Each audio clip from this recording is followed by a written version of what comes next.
नमस्कार दोस्तों, आप सबों को मैं अपने YouTube channel Gurukul GS point में स्वागत करता हूं।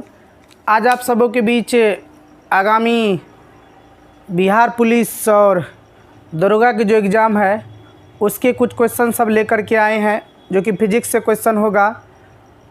तो सबसे पहले क्वेश्चन यहाँ पर है E बराबर mc²। आइंस्टीन साहब ने दिया था 1905 ईस्वी में। E बराबर mc² आइंस्टीन साहब ने दिया था 1905 ईस्वी में दिया था। और E इसमें क्या किसको डिनोट करता है? तो E एनर्जी को डिनोट करता है, M मास को डिनोट करता है और C प्रकाश की चाल को डिनोट करता है। और निर्वात में प्रकाश की चाल होता है 3 × 10⁸ मीटर पर सेकेंड। अब है गुरुत्वाकर्षण का नियम न्यूटन साहब ने दिया था। गुरुत्वाकर्षण का नियम न्यूटन साहब ने 1687 ईस्वी में दिया था और अपने पुस्तक प्रिंसिपिया से लिया है। अपने पुस्तक किससे लिया है? प्रिंसिपिया से। और गुरुत्वाकर्षण का नियम न्यूटन साहब ने दिया था 1687 ईस्वी में। नेक्स्ट पॉइंट है कि जी का मान कितना होता है? तो जी का मान होता है 6.67 × 10⁻11 न्यूटन मीटर स्क्वायर बट्टा kg²। तो यदि जी का मान पूछा जाएगा तो 6.67 × 10⁻11 न्यूटन मीटर स्क्वायर बट्टा kg² होता है। और इसमें इम्पोर्टेंट है एग्जाम के भी से ये मात्रक यूनिट ही सबसे ज़्यादा पूछा जाता है एग्जाम में। तो याद रखना है, बड़ा वाला जी का जो मात्रक होता है वो न्यूटन मीटर स्क्वायर बट्टा kg² होता है। नेक्स्ट है अब छोटा वाला जी का मान। तो छोटा जी का मान होता है 9.8 मीटर पर सेकेंड स्क्वायर। अब है ऊंचाई बढ़ने पर जी का मान घटता है। मान लीजिए ऊंचाई जब बढ़ेगा तो जी का मान क्या होगा? वो घटेगा। जैसे जैसे हम लोग ऊपर जाएंगे इन ऊंचाई बढ़ेगा, जी का मान क्या होगा? वो घटते जाएंगे। अब है आपको ग्रहों के गति का नियम केपलर ने दिया था। यानी ग्रहों के गति का नियम किसने दिया था?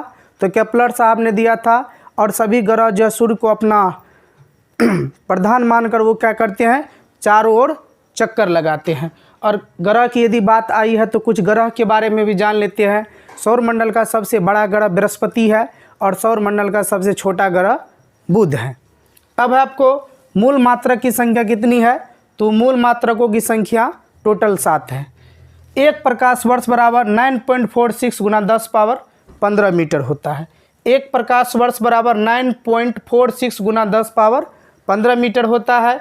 और न्यूटन के प्रथम नियम को ही गैलीलियो का नियम भी कहा जाता है। न्यूटन के प्रथम नियम को गैलीलियो का नियम कहा जाता है। और न्यूटन के प्रथम नियम को जड़त्व का नियम भी कहा जाता है। और न्यूटन के प्रथम नियम से ही बल की परिभाषा हमें मिलती है। न्यूटन के प्रथम नियम से क्या बल की परिभाषा मिलती है। अब है कुछ उत्तोलक के बारे में हम लोग जान लेते हैं।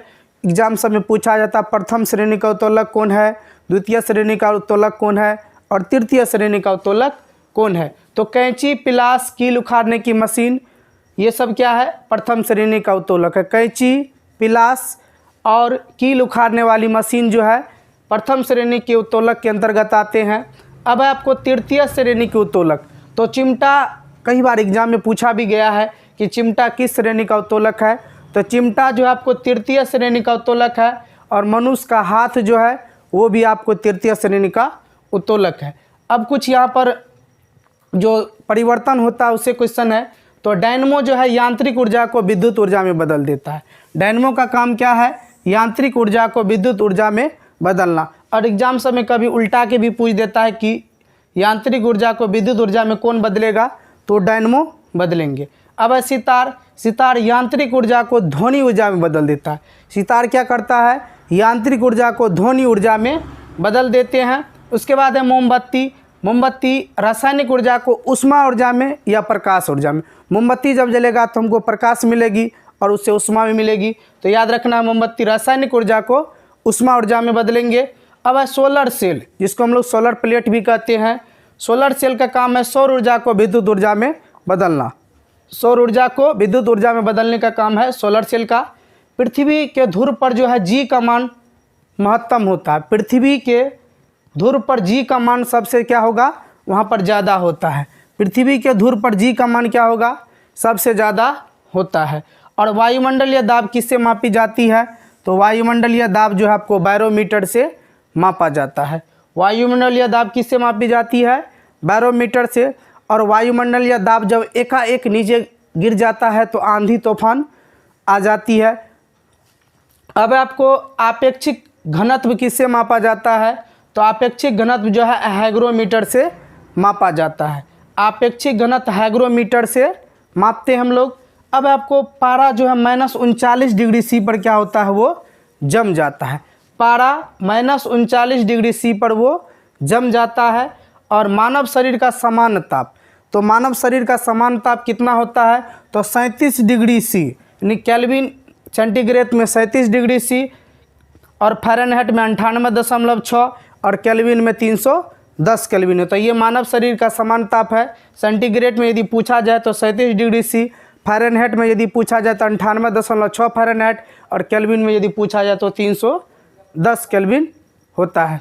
तो आप दोस्तों, यदि आप सबको को ये वीडियो पसंद आए तो अपने दोस्तों के बीच ज़रूर शेयर करें और चैनल को सब्सक्राइब करें। और नेक्स्ट वीडियो में हम लोग नेक्स्ट क्लास में मिलते हैं। धन्यवाद।